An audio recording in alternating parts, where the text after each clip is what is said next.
Ever wondered why Cane Corso and Pitbull are banned in major cities? Well, there's quite a story behind it, and it's not as straightforward as you might think.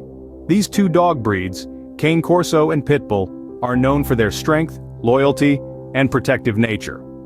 But in certain cities across the globe, they're not welcomed with open arms.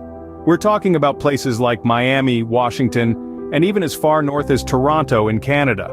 These cities have decided to place a ban on these breeds, a decision that has sparked numerous debates and controversy over the years. This isn't a recent phenomenon either. These bans have been in place for several years, with different reasons cited in each city. So if you're a dog lover or just someone intrigued by the complexities of law and society, you're in for a treat. Let's dive into the history and reasons behind these bans. Flashback to 1989, Miami, a city known for its sunny beaches, took a stand against pit bulls. In the late 80s, Miami was a city under siege, not from crime or economic hardship, but from a rising tide of fear surrounding the breed of dogs known as pit bulls. These dogs, once beloved pets in many households, became public enemy number one due to a series of unfortunate incidents involving severe injuries and even fatalities. In the years leading up to the ban, news headlines were filled with stories of pit bull attacks. Each incident, more horrifying than the last, only served to fuel the public's fear and mistrust of these dogs. The media, in turn, painted a picture of pit bulls as unpredictable and aggressive creatures, sparking public outcry. These reports were followed by numerous calls for action, with people demanding that something be done to ensure public safety. The local government, in response to this outcry, felt compelled to act. In 1989, Miami-Dade County passed legislation banning the ownership and breeding of pit bulls within city limits. This decision was not made lightly. It was the result of years of escalating fear and concern, driven by heartbreaking stories of attacks that left victims scarred, both physically and emotionally. The ban was met with mixed reactions. Some hailed it as a necessary step in protecting the public, while others decried it as a knee-jerk reaction that unfairly targeted a single breed.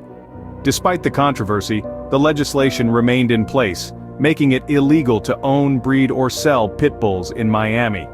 This ban marked a significant turning point in the relationship between the city and its canine residents.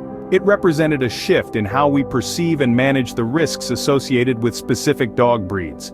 And while the effectiveness of breed-specific legislation continues to be a topic of debate, the fact remains that in 1989, Miami made a choice. And thus, pit bulls were no longer welcome in the city of Miami. Fast forward to 1996, Washington, D.C., the nation's capital, followed suit. The city was facing an alarming rise in dog attacks, and just like Miami, the pit bull was at the center of it all. The city council, in a bid to ensure public safety, decided to impose a ban on the breed. Washington's ban was a result of a combination of factors. One of the main reasons was the breed's reputation. Pit bulls were, unfortunately, famous for the wrong reasons. They were often associated with gangs, crime, and violence, a stereotype that was largely a result of their use in illegal dogfighting rings.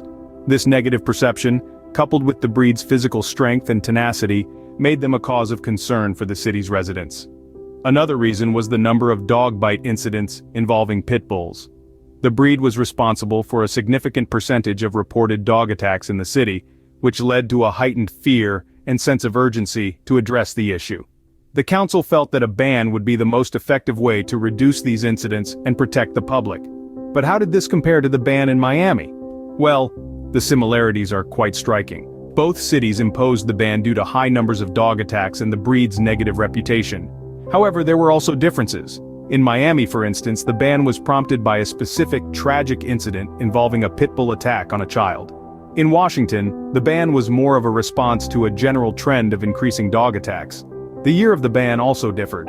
While Miami imposed its ban in 1989, Washington's ban came 7 years later, in 1996. Despite these differences, the underlying reasons were the same: to protect the public and address a growing concern about dog attacks.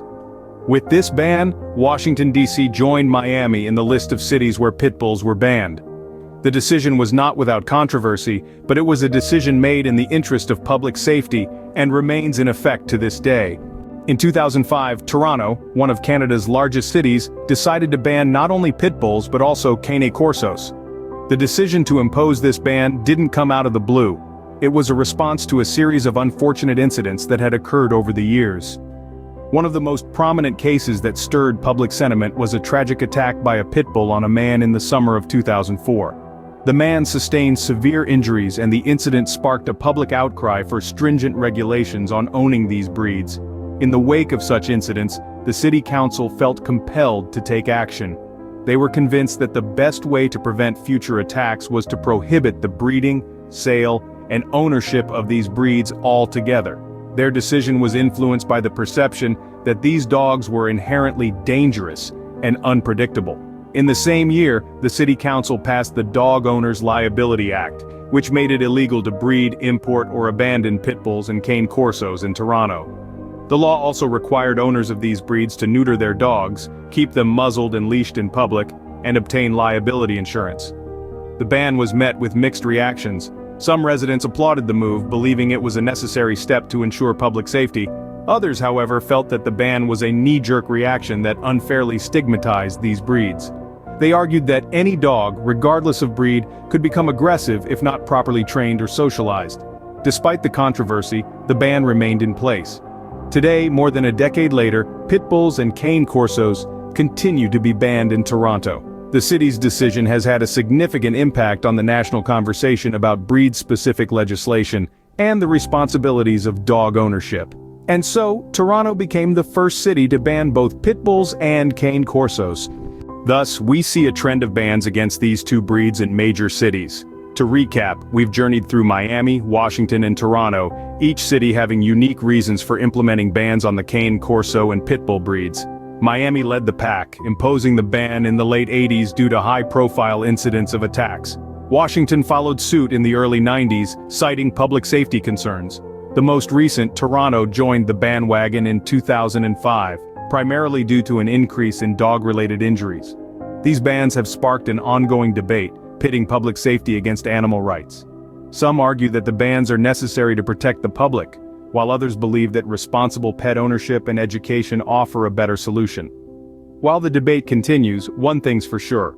The story of Cane Corso and Pitbull bans is a complex one, deeply intertwined with our society's perception of these breeds.